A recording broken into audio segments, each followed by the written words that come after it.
Finally blog पनि अब आज कम्प्लिट हुने भयो एपिसोड 2 गाइज आज लगभग 1 वर्ष 1.5 डिकेड्स पछि हामीले प्लानिङ गरेको कुरा सफल भएको छ अनि आजको हाइकिङ छ जामा छु फाइनली साथीहरूसँग एउटा प्लान पनि बन्यो क्या सफल रह्यो त्यति चाहिँ बडो खुसी लागिरहेछ मलाई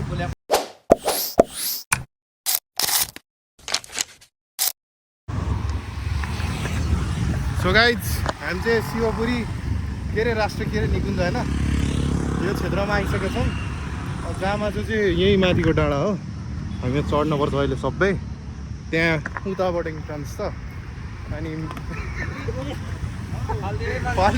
म झन्डै भएन केटाले यो ल अब त्यहाँ इन्ट्रान्समा पुगेर टक्कलै भित्र छिरिन्छ 100 रुपियाँ टिकट हो अब यहाँबाट हामी गइन्छ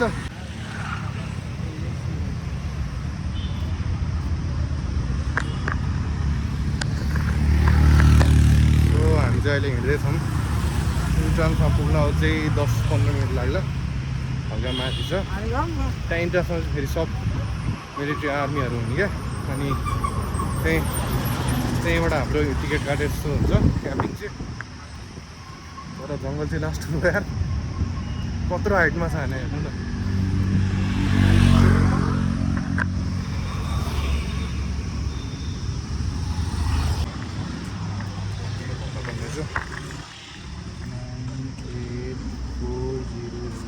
सो यो कम्बारले चाहिँ टिकट काटेर गइन्छ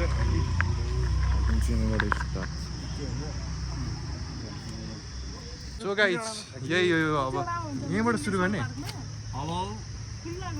यताबाट हाम्रो हाइकिङ सुरु छ अब यो जङ्गल अनि यहाँ सब के एनिमलहरू छ यो सब यो पोस्टरमा सब देखाएको रहेछ शिवपुरी नागार्जुन राष्ट्रिय निकुञ्जमा पाइने मुख्य संरक्षित जनावरहरू के यो बिराला जस्तो छ यो अरू त आमा चिता भालु के डेन्जरस छ है गाइज डेन्जरस चाहिँ एकदम डेन्जरस छ so we have started our hike केटाहरू यहाँ हामी चारजना 3 जना अगाडि म पछाडि छु बाँदरहरू पनि डर आउँदो रहेछ यहाँ फेरि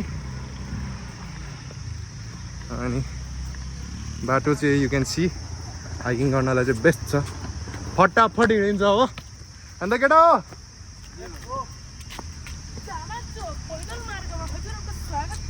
ल मोटेले नि इन्ट्रो दिइहाल्यो नि I think I'm gonna pack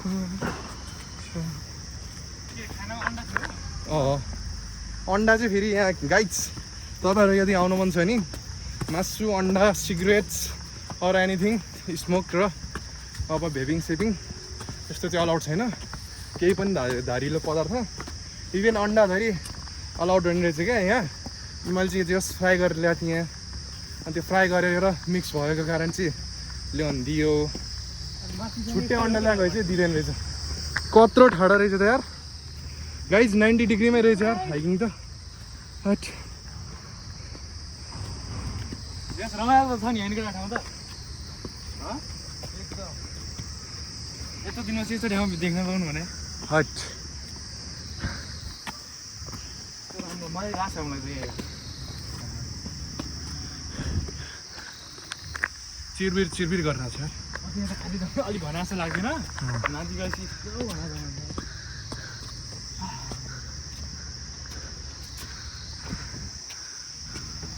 थाकिदो रहेछ यार गाइज म त पसिना भइसक्यो एकैछिनमा आधी पनि पुगेको छैन होला है हट म पसिना भइसक्यो पछाडो यहाँ टी सर्ट खोलिसकेँ गन्जी लाएर हिँड्न थाल्छ हामी हट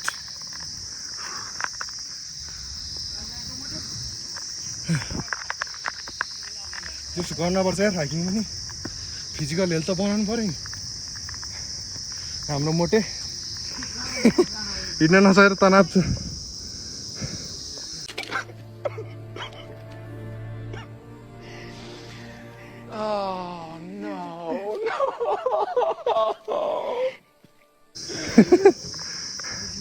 यो थाहा यो माथिसम्म चढ्दा मर जस्तो छ अझै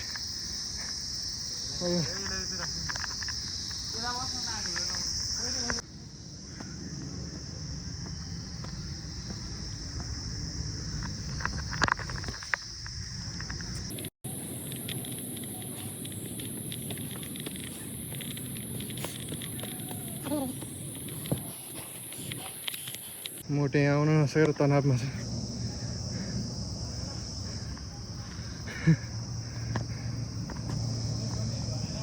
दोनों के लफड़े पे मेरे को क्यों फंसा के रखा है? उठा ले रे बाबा, उठा ले। मेरे को नहीं रे, इन दोनों को उठा ले।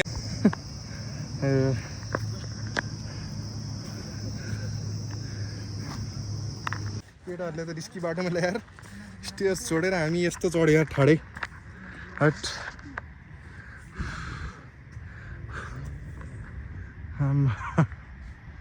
यही माया यो कार्पेन्टर हो साला, बिचरा मोटे फेरि चढ्न सक्यो तनावहरूको। हट खतरनाक यार, हिमालय चढे जस्तो फिलिङ रहेछ। बाउको बिहे देखिन्छ नि चढ्यो नि त। जङ्गलमा आएर चाहिँ यसरी फोहोर फाल्दैन है केटा। ए त्यही भने रेडबुलको डब्बा यसरी फ्याँक्ने त जनावर बस्ने ठाउँमा। जङ्गलै टक्कले ग्रिनेरी बनाएर राख्नुपर्छ जस। यो मोटे फेरि हिँड्न नसकेर बोलाइरहेको छ। हट अर्को हिँडेछ।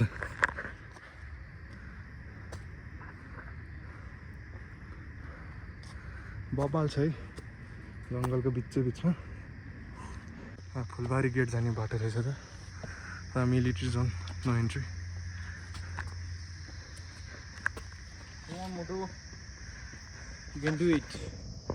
तो थक गई भाई। अझै चढ्न सकेको छैन।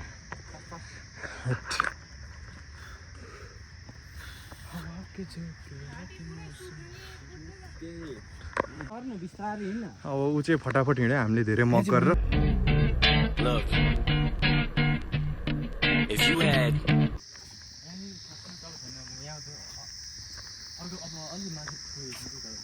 एकछिन नबोल है।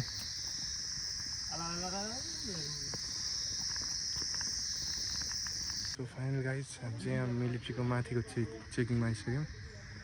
यहाँको चाहिँ बेन्चेन्स राखेको छ। अनि ग्राउन्डमा ए क्याब छुट्टिएछ फेरि गाइज।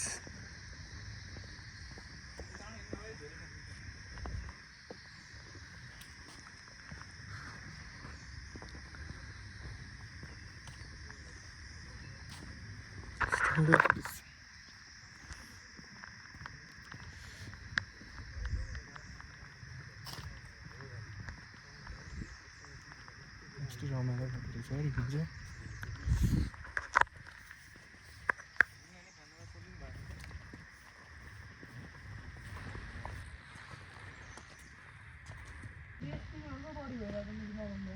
अनि तमुसँगै हिँड्नु पर्यो नि। हामी जति नै रेस्ट पाइयो। मोटेलाई रेस्ट नपुगेर बोलाइसक्यो। अर्को हिँड्न नपाएर बोलाइसक्यो। म चाहिँ हिँडेको भएर। मोटरवे बाटो छ यो साइडको बाटो आइज त। भर्याङबाट नहिँड्नु चाहिँ गाह्रो हुन्छ। सानो यस्तो क्लिन बाटो छ। के बोल्छ यार।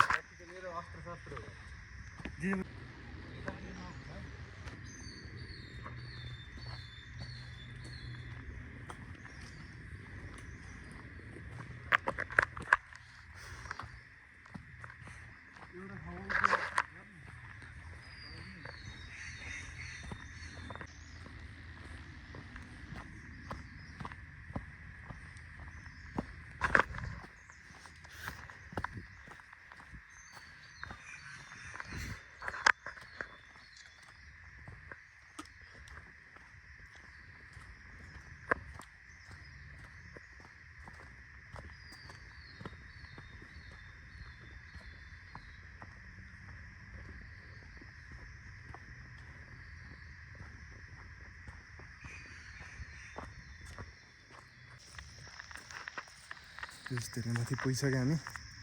दुईजना पछाडि दुईजना अगाडि छौँ। मोटे हिँड्न नसकेर तनाव परेछ। पानी मागेको गर्छ। 5 मिनट हिँडेर 10 मिनट रेस्ट माग्छ सर। हट यो बाटो चाहिँ ठिक रहेछ।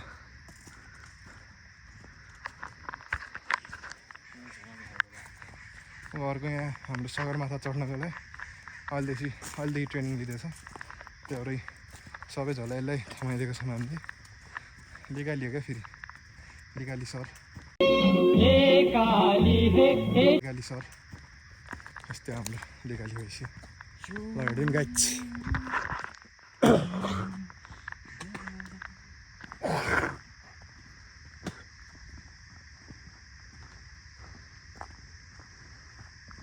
हामी माथि डाँडामा पुग्न आँटिसक्यौँ जस आइसक्यो डाँडा। अनि एउटा फन्नी कुरो छ, पसिनाले मेरो क्यापको हालत हेर्नु न, दुइटा पुतली नै भएछ। हाइट स्पाइडरम्यानको आँखा जस्तो छ।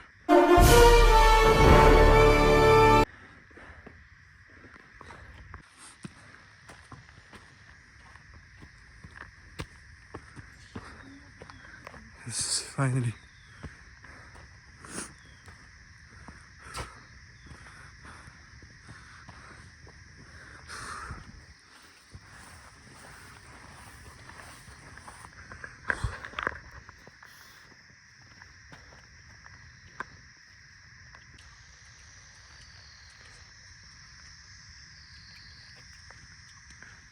गम बजाइरहेको छौँ केटाहरू।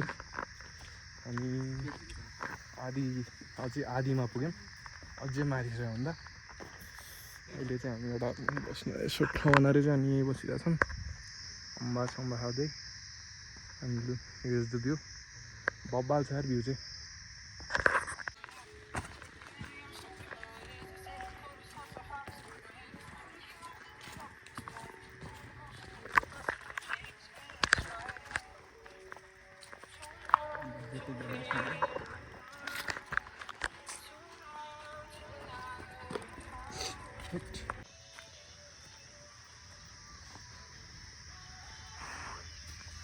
अझै पुग्न बाँकी छ केटा हो, थाकिसक्यो केटाहरू, यति चढ्दैन।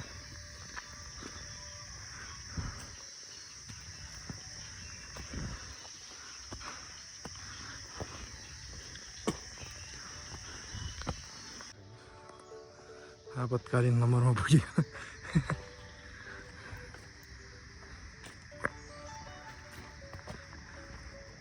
कुर्दै भर्खर यहाँ पहिले चाहिँ त्यसले चाहिँ एउटा कन्सेन्ट प्राणी देख्यो, पुच्छर यत्रो ठुलो देखेको थियो। त्यही भएर सम्पर्क नम्बर दिएको रहेछ क्या छ त्यो। यो एरिया अलिकति हल्का डेन्जरस रहेछ, केटाहरू सर्ट शान्त भएर हिँडेको छ बल्ल।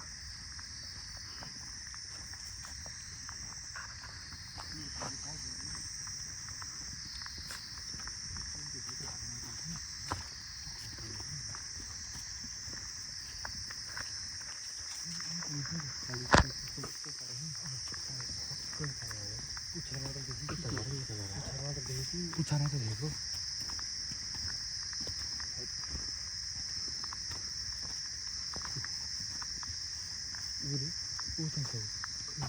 सो फाइनली गाइज यत्रो हिँडेर हामी टपमा पुगिसकेका छौँ। हट साँच्चै फुले यार पुरै लास्ट गाह्रो केटा। हट हाम्रो फोटोजेनिक दाइ फेरि चामाचोको टपमा पुग्यो। अलिक बिस्तारै बोल्छु किनकि म यहाँ बाँदरहरू टन्ने रहेछन् क्या यतापट्टि। म देखाउँछु, केटाहरू यहाँ पानी भर्दैछन्, पिउने पानी हो यहाँ चाहिँ। हेरेको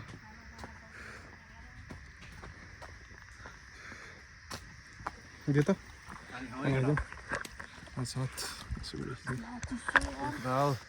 यो एउटा मेन पानी खाएर बाँदर होइन हात्ती, सरी। कस्तो दामी ठाउँ छ यार, पानी पनि कस्तो चिसो केटा हो। फाइनली पुग्यो होइन, के भन्ने यहाँ एरियाहरू बनाइरहेछ, ठिक्क छ यहाँ बस्न नि। एकदम धेरैजना अटिने रहेछ। यस यहाँ नि छ, यहाँ चाहिँ मेन गुम्बा हो यो। अनि के हो यो, अनि मेन यहाँ मुनि छ सहर, खत्रै देखिने रहेछ। त्यहाँबाट झन् दामी देखिन्छ केटा हो। अहिले एकछिनमा देखाउँला है गाइज ल। Here's the view from the top. यहाँबाट चाहिँ खत्रै देखिने केटा हो यहाँ। अनि यो चाहिँ रुफटप, अब रुफटप गइन्छ।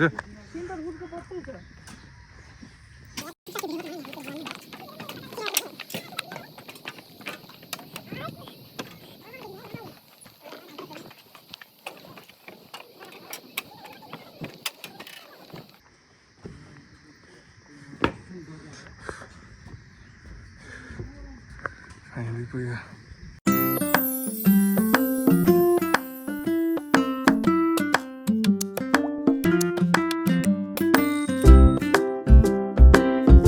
त्यो अर्को ट्रेकिङ बुकेट हो फाइनली टपमा पुगेको छौँ अनि ढिला गर्नुको मेन रिजन चाहिँ यहाँ छन् शिवम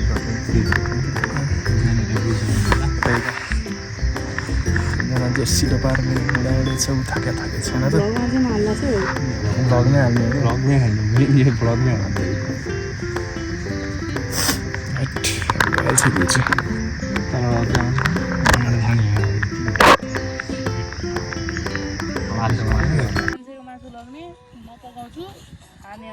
आँसु ल्याउने कुरा चल्दैछ गाइस सो हामी यहाँ लेकालीलाई हेर्नु लेकाली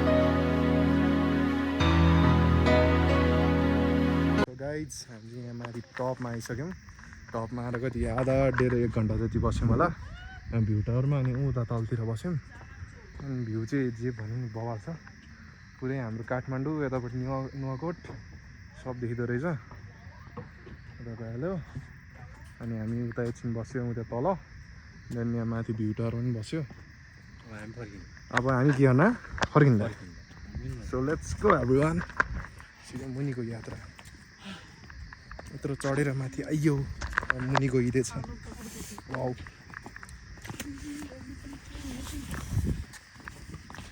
बाई एभ्रीवान ओ गाइज हामी चाहिँ फर्किँदैछौँ चढ्न मात्र गाह्रो होला भने त यहाँ ओर्लिन पनि लास्टै गाह्रो रहेछ यार थट हाइकिङ आउँदा जस्ट स्टामिना चाहिँ हुनुपर्छ है केटा हो के यास गर्छस् यास त जस्तो हुनु हुँदैन हेर्नु गाइज यसले गर्दा हामी टाइम जोगी त हो फाइनल्ली आधी जङ्गल जति पुगिहाल्यो अब अझै एउटा ठाडै जङ्गल बाँकी छ पुरै एउटा पहाड नै पक्ने खाजा नि स्पटमा भर्खर पुग्यो हामी माथिबाट अस्ति यता हाल्यो त त्यति राम्रो पनि छैन होला त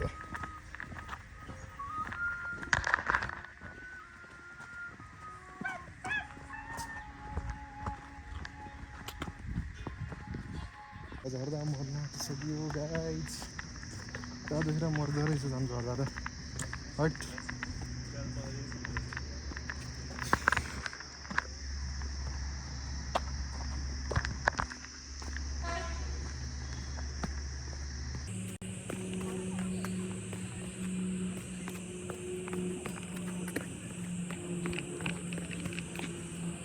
गाइज यो बल्ल सकियो यार जामाचोको ट्रेकिङ हाइकिङ हट फाइनली पुग्यो माथि टपमा गएर फेरि फर्कियो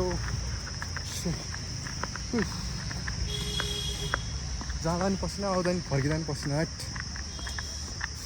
खास मिहिनेत गर्नुपर्ने रहेछ गाइज हामी चाहिँ गोरेश्वर पुग्यो आजको अनि हाइकिङ पनि सक्यो र यसै गरी मेरो आजको ब्लग पनि समाप्त हुन्छ सो बाई एभ्रीवान